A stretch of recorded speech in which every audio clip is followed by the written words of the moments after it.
అనగనగా ఒక అడవి. ఆ అడవిలో ఇద్దరు మంచి స్నేహితులు ఉండేవారు. వారే ఇదిగో ఇక్కడ కనిపిస్తున్న కాకి మరియు నక్క.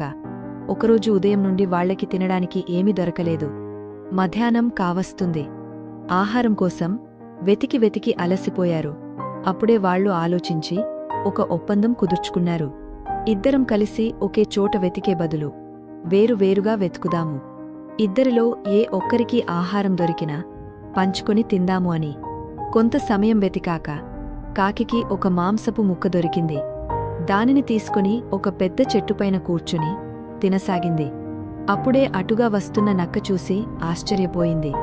పైకి చూస్తూ కాకిని అడిగింది, మిత్రమా, అదేమిటి ఒక్కదానివే తింటున్నావు? మనం అనుకున్నాముగా ఇద్దరిలో ఎవరికి ఆహారం దొరికిన కలిసి తిందామని. కాని కాకికి ఎందుకో నక్కతో ఆహారం పంచుకోవాలి అనిపించలేదు.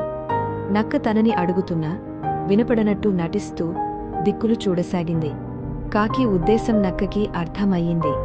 మిత్రద్రోహం చేస్తున్న కాకికి బుద్ధి చెప్పాలి అనుకుంది. వెంటనే కాకి వైపు చూస్తూ, పోనిలే మిత్రమా, నీకు చాలా ఆకలిగా ఉన్నట్టుంది, నువ్వే తిను. కాని ఒకసారి సమయం ఎంతయిందో చెబుతావా అని అడిగింది.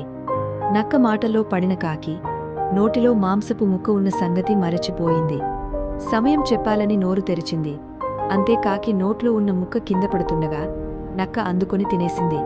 తనను నమ్మిన మిత్రుడికి ద్రోహం చేద్దామనుకున్న కాకి తానే మోసపోయింది. అందుకే మనం ఎవరిని మోసం చేయకూడదు, ముఖ్యంగా మనని నమ్మిన వాళ్ళని.